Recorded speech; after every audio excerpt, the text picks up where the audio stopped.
O nome do programa é Conexão Internacional. Essa edição, de 1983, é histórica por uma série de razões. Aqui, Roberto Dávila leva Caetano Veloso para uma conversa com Mick Jagger. Seria difícil de imaginar o potencial desse encontro para gerar desavenças. Mas toda vez que é citado o nome de alguém que não está nessa sala, aí rola alguma maledicência. É o que acontece, por exemplo, quando Caetano menciona Bob Dylan. Você viu o filme de Bob Dylan? Não gostei lá muito, fiquei meio decepcionado. E é o que acontece quando Caetano menciona John Lennon. Ele se referiu ao seu modo de atuar no palco de uma maneira assim, criticando, né? Como achando que você já não devia ter esse comportamento na idade que você tem, e achando também que um homem, quando chega na maturidade, deve ser masculino e viver com sua mulher e não com um grupo de garotos como se fosse adolescente. O que você acha disso? John não era capaz de decorar as letras das suas músicas. Isso era um problema porque ele era míope e não gostava de usar óculos e tinha que colocar a letra na estante. Parecia brincadeira. A gente dizia: "Ora, John, você pode lembrar a letra?" "Não, cara, não posso." Então ele pendurava a letra, punha os óculos e cantava. Agora, sobre o que o John disse, eu acho que ele tinha razão por um lado. Embora eu ache que ele é que estava mesmo com inveja. Pelo menos tem uma exceção, Prince. Aqui na televisão de música, porque tem aqui essa coisa de televisão que só passa música, e que são tapes de música o tempo todo, e eu vi um jeito que eu nunca tinha visto, que se chama Prince. Ele é muito bom. Está cada vez mais popular. Só que a maior de todas as brigas geradas por essa entrevista envolve um brasileiro, o polemista Paulo Francis. Puta que pariu!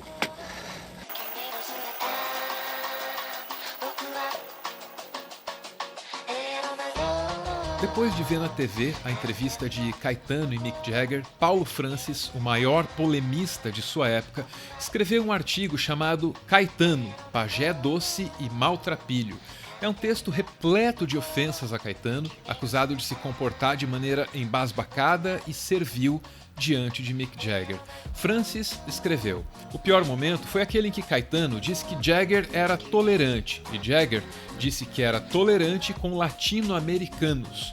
Uma humilhação docemente engolida pelo nosso representante no vídeo." O articulista se refere a esse momento aqui. Note que quem faz a pergunta é o Roberto Dávila, o que torna o texto de Paulo Francis incorreto. Você ainda tem prazer de encontrar pessoas, de conhecer pessoas, ou você já não é mais tolerante com ninguém? Não sou tolerante. Com crianças, então? Se eu sou tolerante? Sim, sou tolerante. Especialmente com gente da América do Sul. Aí, em outro ponto do texto, o Paulo Francis reclama. Na mesma entrevista, ele, se referindo ao Caetano, fez uma pergunta que deve ter dado ao amável e brilhante Roberto Dávila vontade contida de matá-lo. É aquela de como você situa o rock na história da música. Essa pergunta simplesmente não se faz em televisão ou até em jornal. É de um amadorismo total. Só serve para seminários de comunicação, entre aspas, no interior da Bahia. Ou como você veria rock and roll na história da música como um todo? Eu costumo dizer que o rock and roll ainda é considerado uma forma menor de arte, como os filmes antigos de classe B. Pegue a pintura e a ilustração de livros como exemplo. O rock and roll está para a música, como a ilustração de livros está para a pintura. O rock and roll não está por aí por tempo suficiente para ser aceito como o jazz é, por exemplo. Aqui, Francis dá sinais de não estar habituado a Caetano, um artista que faz e pensa sobre o que faz. Em 1968, na era dos festivais, o Caetano já estava lá tentando entender e explicar o que é pop. Isso é um negócio que eu admito como termo, porque, de alguma forma, a gente está tendendo para um tipo de cultura pop, quer dizer, de assumir todas as formas da cultura massificada e tudo mais, entende? Por exemplo, revista em quadrinhos é uma coisa pop, entende?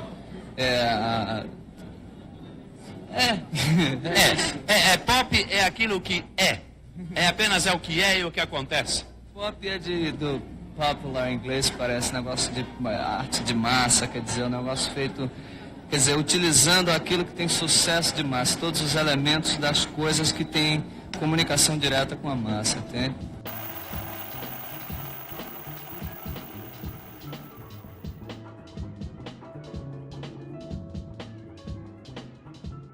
Caetano passou meses sem se manifestar sobre o texto de Paulo Francis, mas aí veio a coletiva de um espetáculo em que ele se apresentava em São Paulo e alguém colocou o assunto na roda. Então quando Paulo Francis, com aquele tom de bicha amarga, vem responder de Nova York, onde ele fica bebendo uísque, entendeu? Quer esculhambar comigo, sem me conhecer, contando uma história mentirosa sobre mim, sobre a entrevista com o Mick Jagger, sobre a minha vida, ele está sendo 1 milhão de vezes injusto, entendeu? Tudo que o Paulo Francis falou ali está errado, entendeu? Todas as informações são erradas. Ele falou que eu disse que o Mick Jagger era tolerante e que foi o pior momento da entrevista e que o Mick Jagger tinha dito que só era tolerante com os sul-americanos. Não fui eu, foi o Roberto Dávila. Caetano atribuiu as críticas à inveja. Ele deve ter vontade há muitos anos, entendeu? De me desvalorizar, de desbaratinar tudo que eu falo, tudo que eu faço, entendeu? Ele deve ter inveja de mim, ele deve ter tido inveja também de eu ter entrevistado o Mick Jagger, porque ele fica deslumbrado diante do Mick Jagger, do primeiro mundo, e mora em Nova York, mas não escreve em nenhum jornal de Nova York, entendeu? Escreve pra Folha e aparece na Globo com a cara espichada, que tá parecendo uma filha de Fu Manchu, entendeu? Tudo isso fez com que Paulo Francis voltasse a escrever sobre Caetano. São críticas, certas ou não, mas culturais. Qual é a resposta de Caetano? Diz que eu sou uma bicha amarga e recalcada. É puro Brasil. A Folha de São Paulo fez do limão uma limonada. Lançou uma enquete para saber se os principais nomes da cultura brasileira estavam ao lado de Caetano ou ao lado de Paulo Francis. É nesse ponto que a discussão se perde completamente. Mas, mais de 30 anos depois, talvez a gente possa tentar dar a essa conversa um rumo que ninguém deu na época.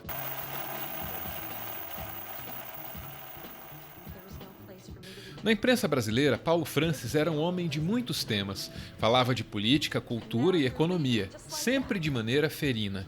Muitas das coisas que ele disse durante a atuação jornalística dele nem poderiam ser repetidas nesse momento histórico sem algum constrangimento. Francis atacava e, com frequência, era revidado. Isso pode ter feito ele aprender a se defender. Se alguém tentasse retirar de Paulo Francis um dos temas sobre os quais ele poderia falar, é de se esperar que ele se defendesse. E isso pode ter ocorrido naquela ocasião.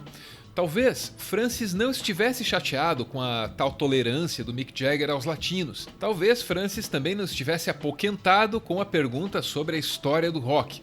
Talvez, e só talvez, ele tenha se irritado com esse momento aqui da entrevista, em que os críticos de música são considerados dispensáveis.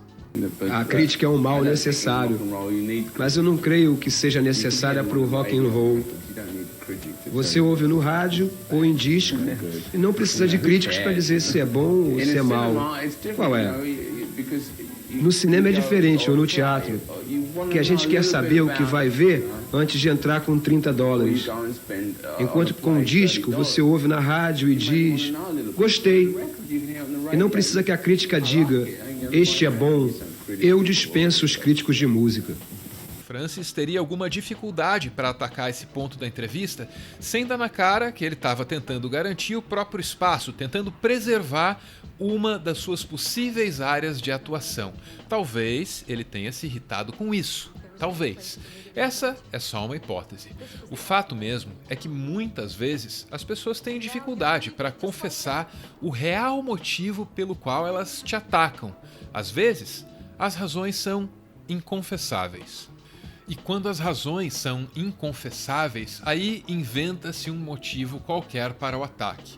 É comum que as polêmicas se alimentem de motivos secretos, de sentimentos que não podem ser nominados sem revelar uma ou outra falha de caráter. É bom ter isso em mente, porque os polemistas não estão só nas páginas dos jornais ou nos vídeos do YouTube. Eles estão por toda parte, e você também vai ter que lidar com um deles em algum momento da sua vida. Boa sorte. Puta que pariu, mas só quebrando a porrada essa cabeça. Essa merda dessa gente não tem nem direito de viver.